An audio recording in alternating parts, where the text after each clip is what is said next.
भक्तों, ओम नमः शिवाय। श्री शिवाय नमस्तुभ्यम। जय श्री महाकाल। जी हाँ भक्तों, क्या आपके भी घर में कोई ऐसा व्यक्ति है जिसका विवाह नहीं हो पा रहा?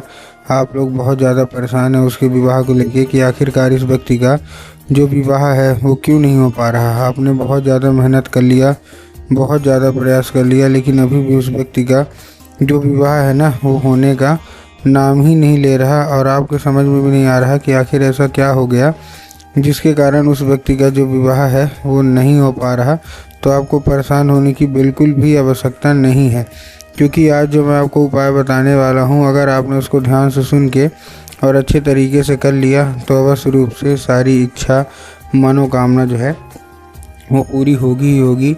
और आपके घर का जो कोई भी व्यक्ति है अवश्य रूप से उसका जो विवाह है ना वो होना ही होना है।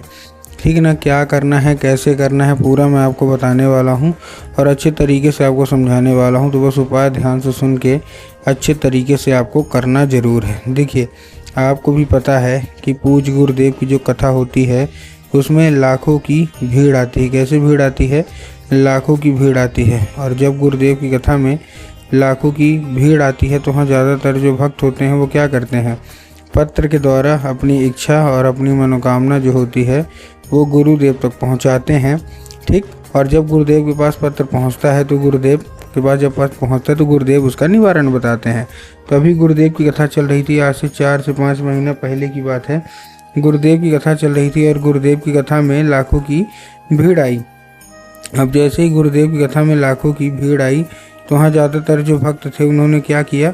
पत्र के द्वारा अपनी इच्छा और अपनी मनोकामना जो थी ना वो गुरुदेव तक पहुंचाई। अब जैसे ही गुरुदेव के पास पत्र पहुंचा और गुरुदेव ने पत्र पढ़ा तो वहाँ गुरुदेव ने देखा कि ज़्यादातर जो भक्त हैं उनकी क्या है? केवल एक ही इच्छा और एक ही मनोकामना है। क्या? कि गुरुदेव, हमारे घर का जो व्यक्ति है ना उसका जो है विवाह नहीं हो पा रहा। हम लोग बहुत ज़्यादा परेशान है उसके विवाह को लेके कि आखिरकार इस व्यक्ति का जो विवाह है वो हो क्यों नहीं रहा।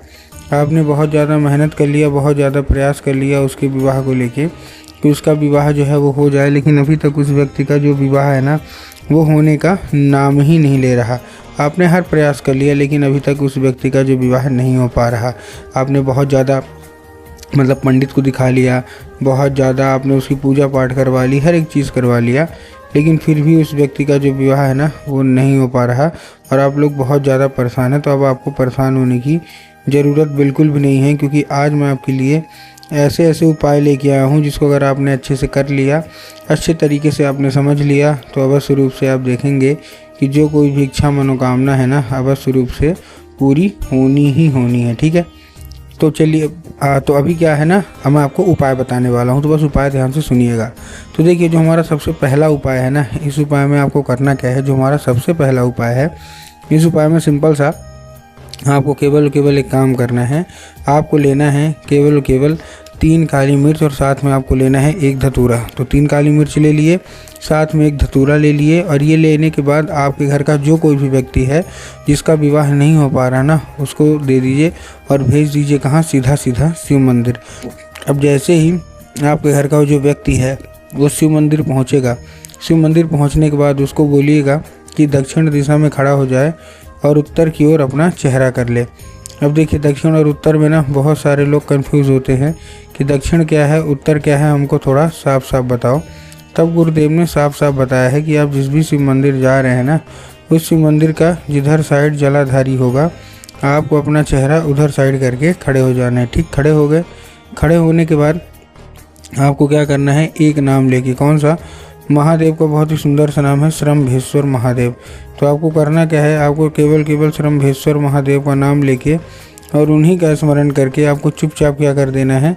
अर्पित कर देना है। बस पूज्य गुरुदेव कहते हैं कि अगर आपने श्रम्भेश्वर महादेव का नाम लेके महादेव के ऊपर अर्पित किया तो अवश्य रूप से आप देखेंगे कि जो कोई भी इच्छा मनोकामना है ना अवश्य रूप से वो जो है वो पूरी होनी ही होनी है। ठीक है? ये था कौन सा? ये था हमारा पहला उपाय। अब हम चलते हैं अपने दूसरे उपाय की ओर। अब देखिए, जो हमारा दूसरा उपाय है, इस उपाय में सिंपल सा आपको करना क्या है? जो हमारा कौन सा है? जो हमारा दूसरा उपाय है। इस उपाय में सबसे पहले आपको क्या चाहिए, लाल चंदन चाहिए, ठीक ना।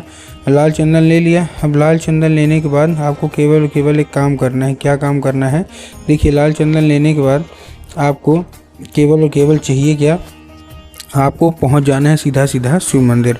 अब जैसे ही आप शिव मंदिर पहुंचेंगे, शिव मंदिर पहुंचने के बाद उसको बोलिएगा कि दक्षिण दिशा में खड़ा हो जाए और उत्तर की ओर अपना चेहरा कर ले। मतलब अगर आप जा रहे हैं ना, जिसका विवाह नहीं हो पा रहा, तो आपको ही करना है। तो आपको दक्षिण दिशा में जाना है, उत्तर दिशा में खड़े हो जाना है, जो मैंने अभी आपको बताया। लेकिन आपको करना क्या है, ये चंदन है ना, ये महादेव के ऊपर नहीं अर्पित करना। ये कहाँ अर्पित करना है, ये आपको अर्पित करना है माता अशोक सुंदरी के ऊपर। माता अशोक सुंदरी की जगह भी मैंने आपको बता दिया। लेकिन जब आपको क्या करना है, बिंदी के रूप में अर्पित करना है। कहाँ, माता अशोक सुंदरी के ऊपर।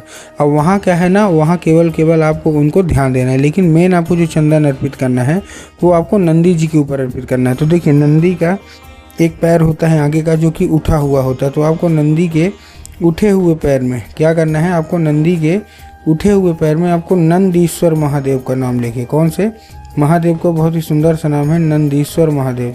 तो आपको करना क्या है, आपको केवल नंदीश्वर महादेव का नाम लेके और उन्हीं का स्मरण करके आपको चुपचाप क्या कर देना है, अर्पित कर देना है बस। पूज्य गुरुदेव कहते हैं कि अगर आपने ऐसा कर लिया तो आप खुद ही देखेंगे कि बहुत जल्दी आपकी मनोकामना पूरी होगी। लेकिन ये उपाय अभी पूरा नहीं हुआ है, आपको एक दो चीज़ और काम करने हैं। क्या, चलिए मैं वो भी आपको बता देता हूँ। इस उपाय को करने के लिए सबसे पहले जब आप नंदी के दाएं मतलब जो उठे हुए पैर में आप अर्पित करेंगे ना, तो अर्पित करने के बाद उसको आपको औषधि के रूप में मांगना है कि हे नंदी बाबा कृपया करके हमको इसको औषधि के रूप में प्रदान करिए। अब क्या होगा, अब ये औषधि का रूप लेगा, ठीक है ना। क्या करेगा, अब ये औषधि का रूप लेगा। तो आपको करना क्या है, और जैसे औषधि का रूप ले 5 मिनट तो आपको सबसे पहले खड़े रहना है, ठीक। खड़े रहने के बाद आपको 5 मिनट के बाद आपको वही जगह मतलब टच करना है। टच करने के बाद वही जो चंदन है वो आपको लेके आ जाना है घर। घर आने के बाद आपको क्या करना है, जैसे आप घर आएंगे, घर आने के बाद उसको केवल एक काम करना है। जैसे घर आएंगे, घर आने के बाद जहाँ आप लोग सोते हैं और जिधर साइड सर करके सोते हैं ना, उधर साइड का जो मतलब दीवार होगी ना, उसी दीवार में आपको क्या कर देना है, वो लगा देना है। पूज्य गुरुदेव कहते हैं कि अगर आपने ऐसा कर लिया तो अवश्य रूप से इच्छा मनोकामना जो है वो पूरी होनी ही होनी है।